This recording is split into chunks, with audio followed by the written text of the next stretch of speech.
G'day guys, it is that time of the week again. It is fishing report time.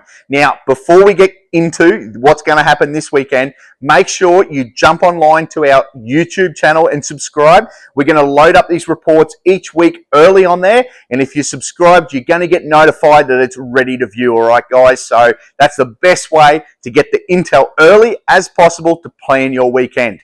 Right, let's get into it. Righto, weather.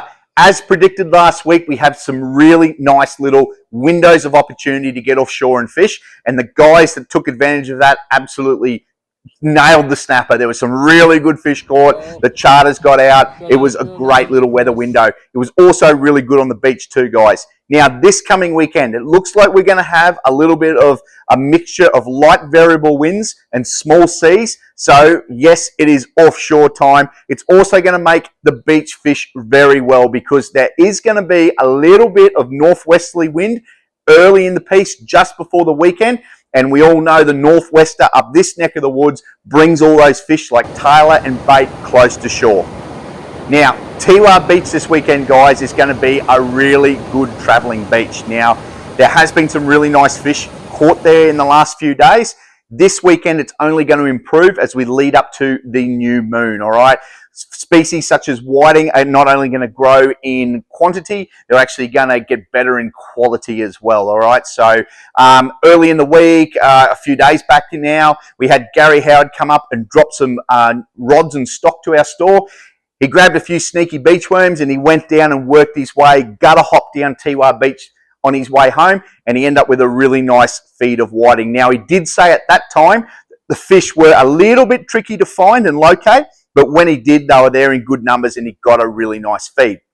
Now, as always, the top section of Tiaro Beach fishes very, very well because that's where the food is. It's where the worms and the pippies are.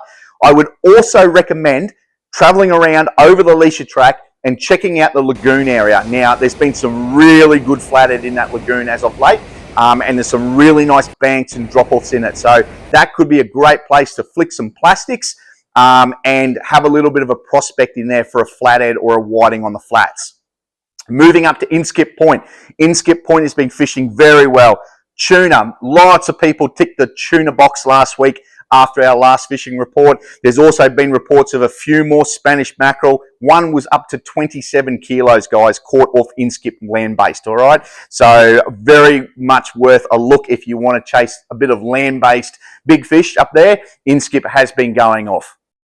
On the offshore front, it's been actually fishing really good. We had those sneaky little weather windows there that some guys were able to get out. A few little tinnies actually fished right in close to Rainbow in the shallows and absolutely nailed the snapper there. Some really good fun there with absolutely beautiful scenery. So if you don't like going too far wide, I highly recommend trying the closer ground. And some of that closer ground is only a few hundred meters off the beach, so you don't have to travel that far at all.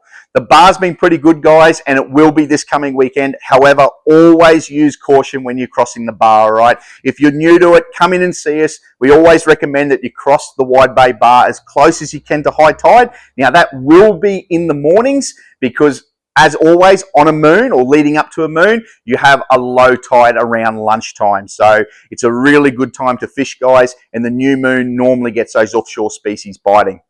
Now, on top of that, the charters have been going out and doing really, really well as well. Red Emperor, Snapper, Big Sweet Lip have all been boxes ticked over the previous week. And this weekend on the moon, that should only get better. Now we're going to move into the sandy Straits, guys. If you're a jack fiend, you're going to love this time of year. The jacks have started here, and we have seen some really nice models up to about the high 40s caught. Bullock Point has been producing some really good fish, as it always does.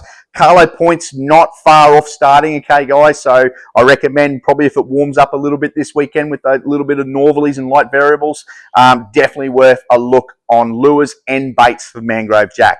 There's been some really nice cod caught, okay, up the creeks, and the bay is absolutely alive with long-tailed tuna and broadbarred and Spanish mackerel. Okay, we've had multiple customers coming in the last couple of days letting us know that they've been catching some really nice mackerel. A lot of those too have been on spoons with paravanes. All right, guys, so there's a little hot tip for you if you want to cruise around the Straits here and maybe troll a paravane with a couple of spoons. Well worth doing. You might just be having mackerel.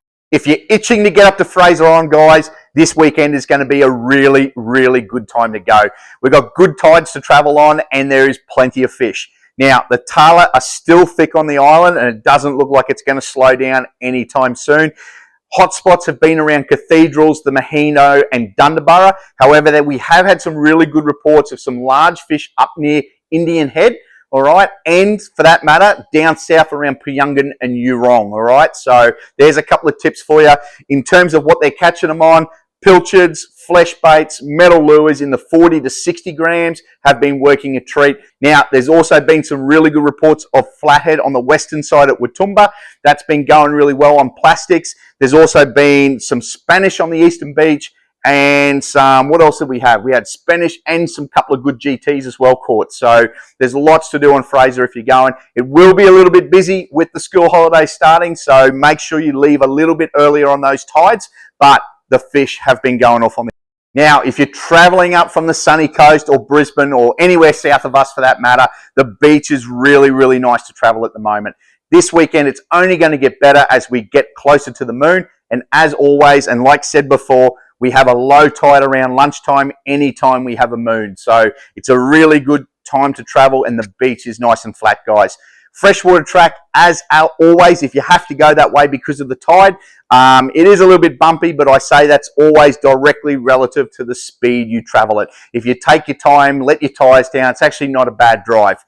Now, if you want to come up the beach all the way to Rainbow, number one, the rocks are 100% passable. You can land a plane around these things at the moment. There's virtually nothing to stop you. Even at high tide, you can sneak through nearly, all right? So the only thing is, down the bottom end, the sticks are easily passable at low tide, probably up to about 2 hours either side of the tide, all right? That may get better as we come up closer to that moon, but at the moment, there is a lot of sticks down there. You have to do a little bit of weaving, but it's not too bad. So I would say overall, there's good access along the beach, all right? So Drewy's hot tip for the weekend. What would I be chasing if I wasn't working in the shop this weekend? Well, for those that know me well, everyone knows that I love chasing big sand whiting, and that's exactly what would be the perfect species to target or tick off your box this weekend. Whether you're on the beach or in the sandy Straits, it is spawn time for whiting and they will be on fire. Now, if you want to know more or how to catch these things easily, come in and see us at Tucker World Rainbow Beach. Our team can show you the exact gear we use, like these Snyder Club Customs, and choose the right hooks, okay? That's really important, guys. Size 4 Aberdeens, you can't miss on big whiting. Add a bit of fluorocarbon and all the other little tips to it that we can share with you, and you will be onto the whiting this weekend.